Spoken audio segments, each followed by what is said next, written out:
I never thought about myself as a performance artist or as an avant-garde. um, I guess that these are themes that I've kind of looked for or looked at my entire life. We can get into some of the psychological antecedents later, but one of the things that started me thinking about my current direction was a reference to this book by Tom Waits and Anton Corbijn. And in it, it describes the interaction between Waits as a performer and Corbijn as a photographer as an interactive collaboration in the creation of a new individual persona, something that kind of transcends a stage persona, the idea of something a little bit past a brand. As it says here, Corbijn helped Waits evolve his visual style into a new theatrical self that synced beautifully with the experimental music he was making with Brennan. So, as you're performing, you become more attuned to the thing you're performing. They feed off of each other and they make something else out of it. It got me thinking to some research that I did a long time ago on this man, Donald Ewan Cameron. Cameron, as you can see here, was a Scottish-born psychiatrist, was formerly the president of the Canadian, American, and World Psychiatric Associations, so he did hold a fairly high position.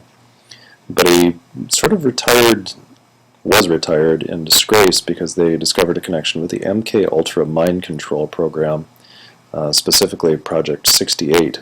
MK Ultra was a catch-all for all kinds of black book projects back in the 70s, came up under the Church Committee hearings under Gerald Ford, and this particular project, as they describe it, was an ongoing attempt to establish lasting effects in a patient's behavior using a combination of particularly intensive electroshock, repetition of prearranged verbal signals, etc., etc.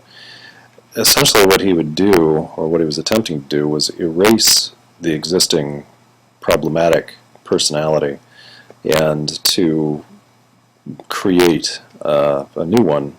The CIA was looking at this, having come out of the experience of the Korean War and watching American soldiers who were, the invention of the term brainwashed, to sympathize with their captors, read these sort of elaborate confessions, very much like that the fellow they're currently detaining, the 85-year-old grandfather they arrested about 2 weeks ago.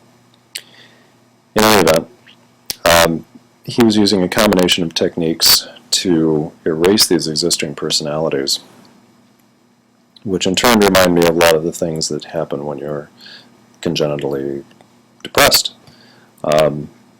Essentially, you repeat things. There's a lot of repetitive behavior that comes into it. The idea of constant negative reinforcement, which can lead to dysphoria and kind of cognitive lensing of your past. That was essentially what he was trying to induce. It was never very successful, caused a lot of people a lot of damage, but the idea intrigued me. I found the work of this woman, Hazel Marcus, and this will get back to art eventually, but she works with something very similar as an idea, and you can see that there's an opportunity for vocabulary: agency. Agency, choice, and self. The act of choice, meanings, consequences, whether it plays the same role in psychology as constituted outside middle-class North American context.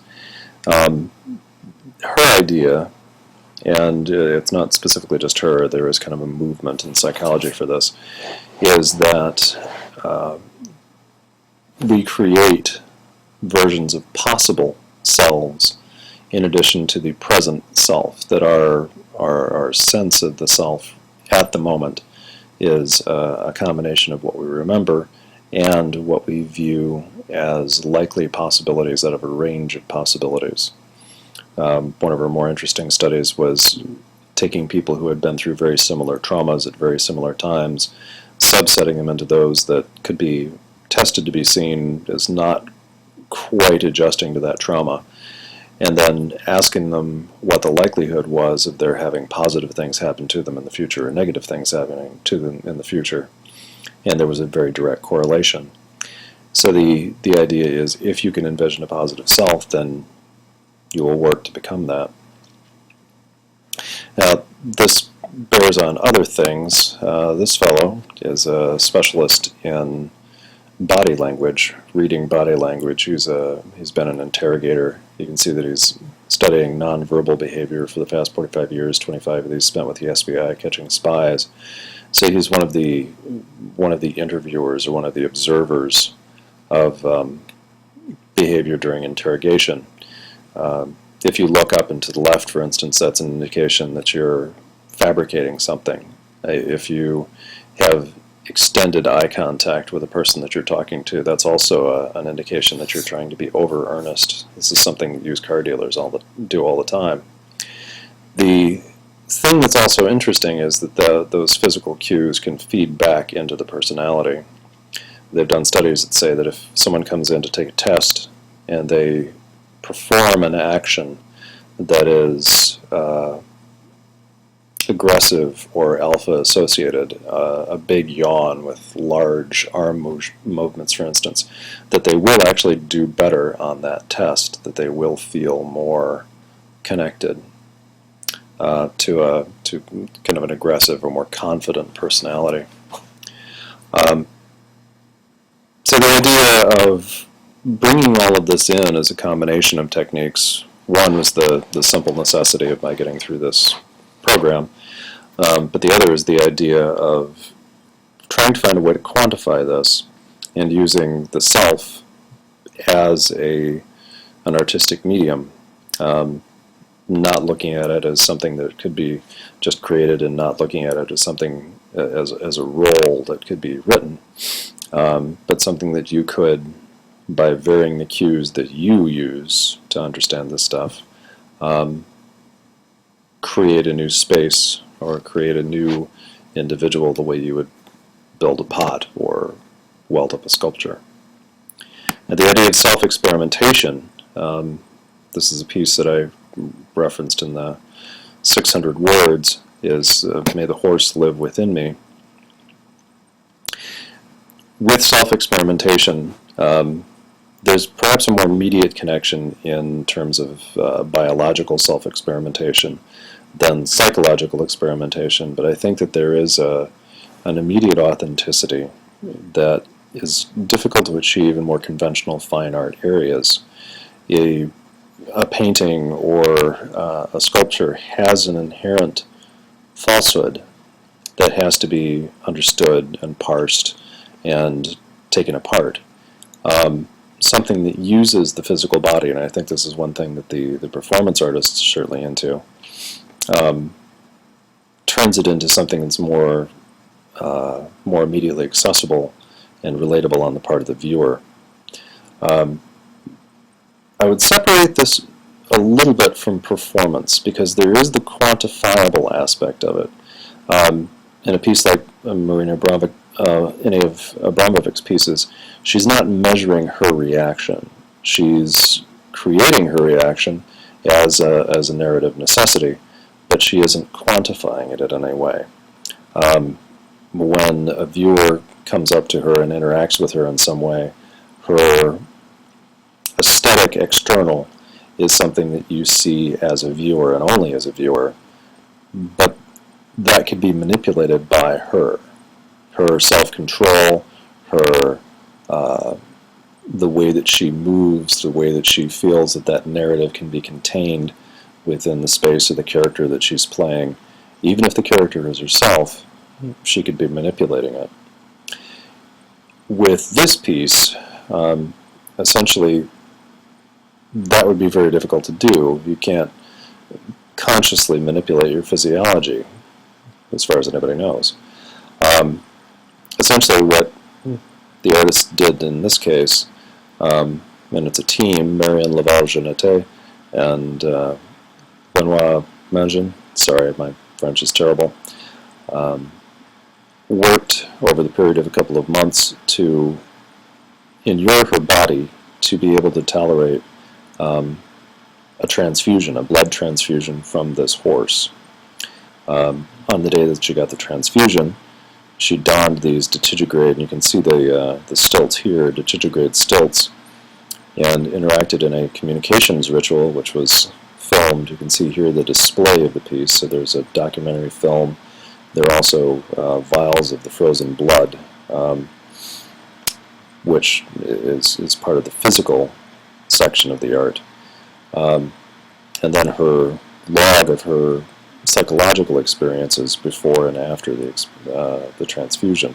You can see that from this, bypassed the defensive mechanisms of her immune system, entered her blood, and bonded with the proteins of her body, and as a result of the synthesis, have an effect on all major functions, impacting even her nervous system, so that the artist, during the weeks of the performance, experienced not only alterations in her physiological rhythm, but also of her consciousness. I had the feeling of being extra human. I was not in my usual body. I was hyper-powerful, hypersensitive, hyper-nervous, and very diffident, the emotionalism of a herbivore. I could not sleep. I probably felt a bit like a horse. So that brings in the idea of something that transcends performance, because the performance can then be monitored or backed up. Now, going back into the fine art area, and this idea of the created person, the thing that is between fiction, between act and fact. This is an example from Elmgren and Dragset at the Victoria and Albert Museum. They were given a large chunk of the museum, which they remade as the apartment for a fictional architect. And the visitors to the exhibit were coming into this thing like they would go into an open house. Now, there is a script for the documentary that would be filmed on this guy, who theoretically was still living in the apartment while the viewers were going through it. You can see that they created an elaborate backstory, and they surrounded him with articles that would support, in some cases subversively, the story that they constructed. So they're playing with the idea of the institutionality of Victoria and Albert Museum, because some of the pieces in the collection actually came out of the Victoria and Albert collections. Others were things that they found at secondhand stores and garage sales. So there is a mix between what is false and what is true that I think is really intriguing. You have the idea of the hidden nature of the artist's voice in this, but the fact that it is a put-up job is also completely in the open. So there's a really interesting ambiguity there. The pieces for this, they reconstructed, basically this is his theoretical studio, for instance. This is the bedchamber.